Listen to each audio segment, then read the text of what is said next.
설교 하겠습니다.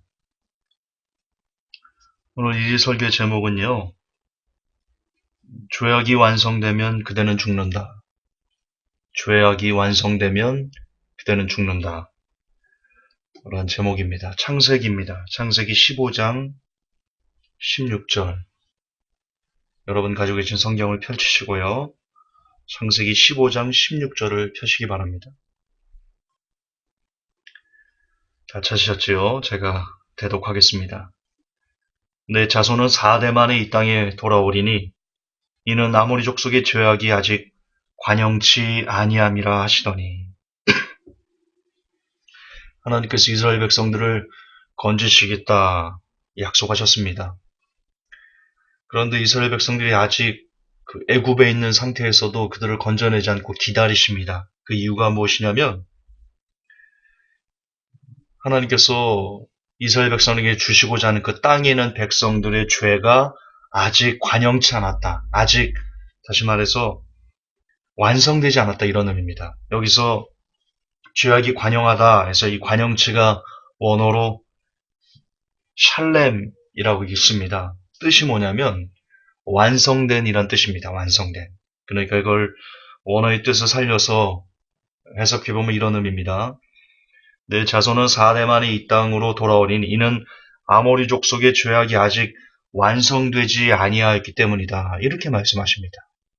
그러니까 우리는 이 구절을 통해서 하나님의 말씀 그리고 전체적인 내용을 통해서 뭘 알 수 있냐면 하나님께서는 어떤 사람이나 민족이나 이런 것들을 심판하실 때 그들의 죄악이 완성될 때만 하나님께서 심판하시는 것 같다라는 느낌을 가질 수 있게 됩니다. 그런 것 같습니다. 대체적으로 성경을 보면 하나님께서 어떤 사람이 죄 진다고 바로 죽이지 않지 않습니까? 물론 그런 경우도 아주 극심한 죄에 대해서는 그렇지만 대체로 하나님께서는 사람을 심판하실 때 혹은 어떤 민족을 심판하실 때 계속해서 경고하십니다. 돌아오라고 계속해서 경고하고, 그런데 끝까지 그 경고의 메시지를 듣지 않고 계속해서 악으로 치닫고 악을 물마시듯 짓고, 그래서 결국 하나님께서 생각하시는 인간이 더 이상 돌이킬 수 없는 상황, 죄가 완성된 그 상황이 이르면 그때 하나님께서는 사람을 심판하시고 그 민족을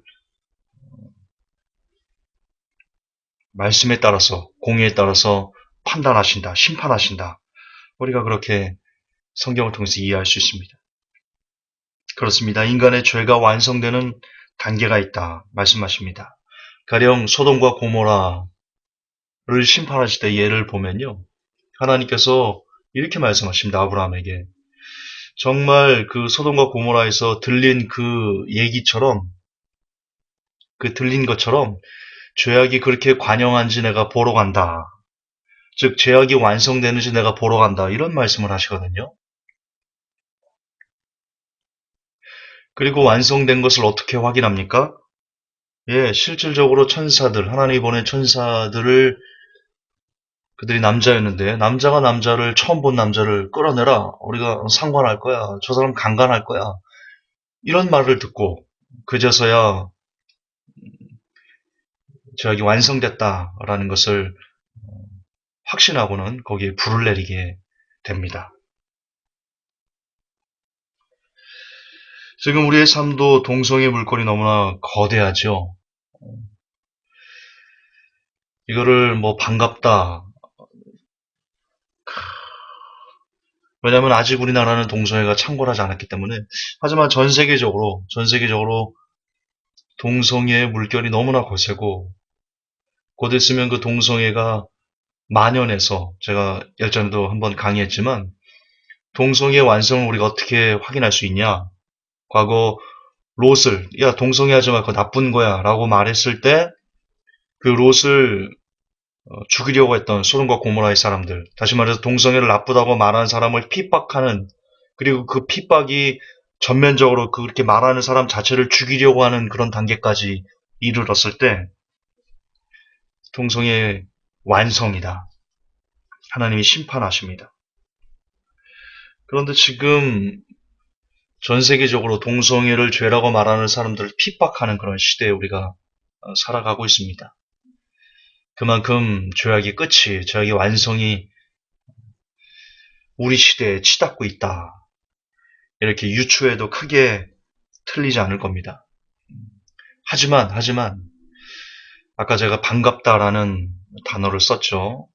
이율배반적인 단어를 쓴 이유는 그러면 아직 전 세계적으로 동성애가 창궐한 건 아닙니다. 그렇죠? 그래서 제가 반갑다고 한 겁니다. 아직 우리 기회가 있습니다. 아직 기회가 있어요. 아직 전 세계적으로 이 지구가 죄악이 관영하고 죄악이 완성된 단계는 아닌 겁니다. 물론 그 죄악의 완성을 향해서 우리가 끊임없이 치닫고 있고 사람들이 날이 갈수록 죄를 더하는 것은 사실입니다. 그것은 부인할 수 없습니다. 그래서 하나님의 심판이 점점 더 다가오고 있는 것은 사실이지만 그러나 아직 그것이 끝에 이른 것은 아니다. 주께서 말씀하십니다. 너희가 난리와 난리 소문을 들을 것이되 아직 끝은 되지 아니하리라. 그렇습니다. 지금 전 세계적으로 주님이 오실 것이다. 심판이 임할 것이다. 라는 소문은 끊이지 않고 있으나 그러나 그것이 끝은 아닙니다. 아직 완성은 되지 않았습니다. 그래서 제가 반갑다고 하는 겁니다. 이율배반적으로. 왜냐하면 우리 기도가 아직 남아있기 때문입니다. 우리가 기도할 수 있는 시간이 아직 남아있기 때문입니다. 이 기도할 수 있는 시간을 놓치지 않고 우리가 정말 기도의 제물들이 되어서 이 나라를 위해, 이 민족을 위해, 한국교회를 위해, 전 세계를 위해 이 지구 위에 예수님의 피를 뿌려달라고, 이 지구 위에 예수님의 피를 발라달라고, 우리의 기도를 통해서 저들을 용서해달라고, 저들을 깨닫게 해달라고 우리가 그렇게 간절하게 기도할 때 혹 하나님께서 우리의 소리를 들으신다면 우리가 다른 사람들을 영혼을 구원하는 시간을 조금은 더 우리에게 주시지 않을까. 물론 희박한 거 압니다. 그럴 가능성이 희박하고 이대로 대환란에 들어가고 대환란의 그 극심한 환란을 통해서 교회 시대가 막을 내리고 14만 4천이 일어나면서 본격적으로 대부흥 대추수의 역사가 말씀드렸죠. 대부흥 대추수는 교회 시대에 일어나는 것이 아닙니다. 교회 시대가 끝나고 마지막 14만 4천을 통한 대회개, 부흥의 역사가 일어납니다. 그들의 피뿌림의 순교, 이스라엘의 회복 이런 걸 통해서 나타날 것입니다.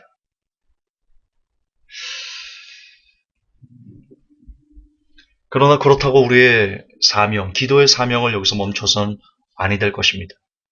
아직 죄악이 끝나지 않았을 때, 완성되지 않았을 때 서둘러 우리가 다시 한번 얘기하지만 민족을 위해서, 이 땅을 위해서, 저 무수히 많은 죽어가는 영혼들을 위해서 애가 타는 마음으로 눈물 뿌리며 기도해야 될 줄 믿습니다. 그러나 여기서 또 하나 저와 여러분이 가슴에 새기고자 하는 말씀이 있습니다.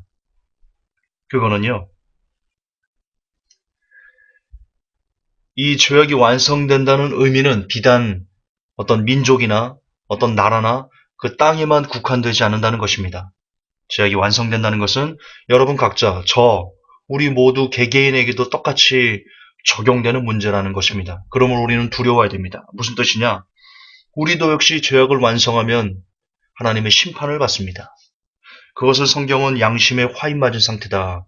그렇게 얘기합니다. 양심에 화인 맞으면 절대로 그가 돌이킬 수 없는 지경에 이르게 됩니다. 저는 비근한 여로 조용기 목사 같은 경우가, 전병호 목사 같은 경우가 어쩌면 그들이 지금 양심의 화인을 맞은 상태이지 않을까 싶은 그런 모습을 보여주고 있는데요. 그처럼 더 이상 회개할 수 없는 상태, 개가 토한 걸 다시 먹는 그런 상태. 자기가 죄를 짓고도 아무런 양심에 꺼리낌이 없고 그래서 오히려 더 죄를 즐기는 그런 상태. 그것이 죄악이 완성된 상태, 양심의 화인 맞은 상태, 하나님의 심판을 받을 수 있는 상태라고 저는 생각합니다. 그러므로 우리는 죄는 여러분 우리 속에 들어와서 그것이 완성되려고 꿈틀거리는 그런 속성이 있습니다. 그러므로 우리는 바로바로 죄를 회개하고 죄를 토해내고자 하는 그런 삶을 날이면 날마다 해야만 합니다.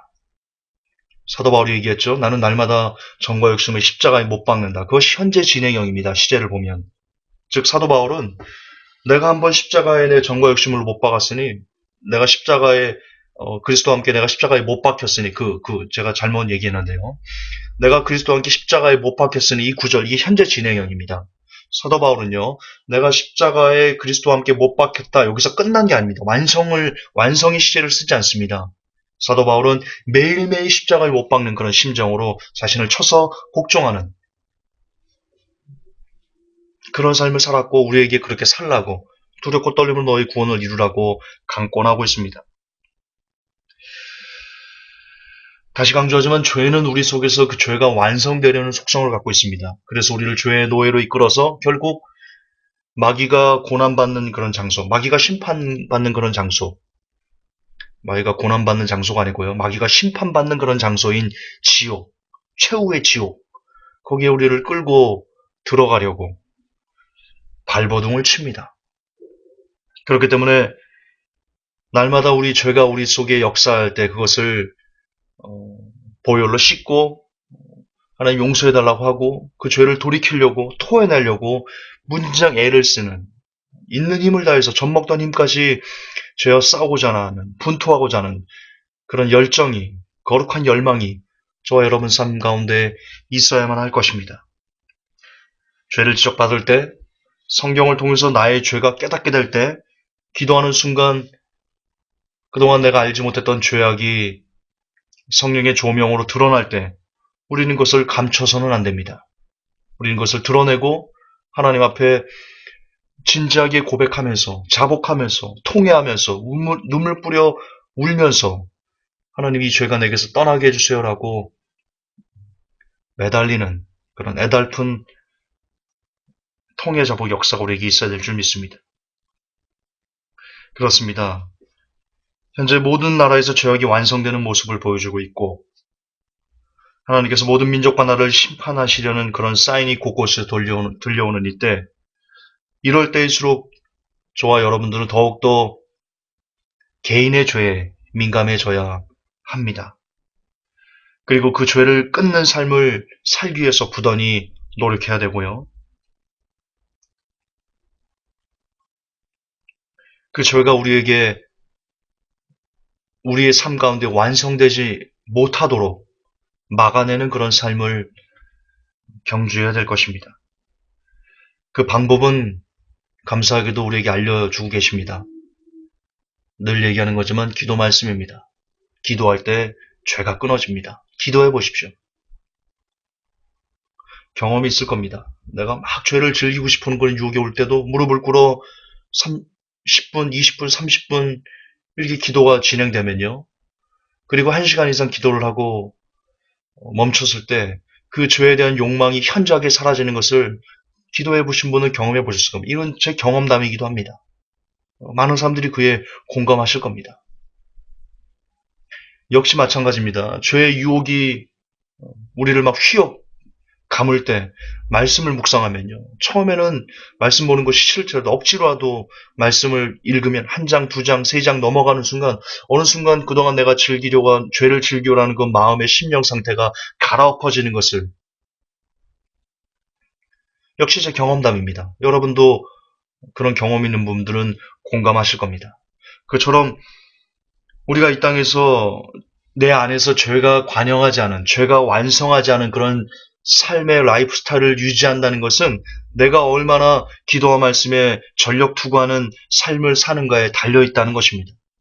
많이 기도하면 많이 기도할수록, 많이 성경을 묵상하면 묵상할수록 우리는 점점 더 죄와 멀어지는, 죄가 우리 속에서 점점 더 줄어드는 그런 복된 삶을 살게 될 것이라고 저는 확실하게 믿습니다. 그러므로 회복될 성도 여러분, 이제 잠시 잠깐이면 오실 리가 오시는 이때, 혹은 하나님의 심판이 임박한 이때, 우리들이 눈물 뿌려 이 땅을 위해서 기도하는 것뿐만 아니라 여러분 각자의 죄에 민감해져서 기도와 말씀으로 죄를 점점 더 우리 안에서 몰아내는 그런 삶, 거듭남을 향해 가는 그런 삶을 살아서 부디 죄가 완성되는 그 심판의 날에 저와 여러분도 더불어 심판받지 않는 그런 복이 진심으로 저와 그리고 회복된 모든 성도님들 여러분 각각 개인 그리고 여러분의 가정 가운데 충만히 거하기를 우리 구주 예수님의 이름으로 축복합니다. 하나님 아버지, 우리 안에 죄가 완성되지 않게 하여 주옵소서. 우리가 더욱더 기도 말씀의 삶을 전력 투구하여서 우리를 올가매고 우리를 지옥으로 던지려고 애를 쓰는 그 죄의 권세가 우리에게서 점점 더 끊어질 수 있도록 하나님 부디 우리를 버리지 마시고 오늘도 붙들어 주셔서 항상 영생의 복으로 하나님 앞에 나아갈 수 있는 우리가 되게 하여 주옵소서. 우리 구주 예수님 이름 받들어 기도하옵나이다. 아멘.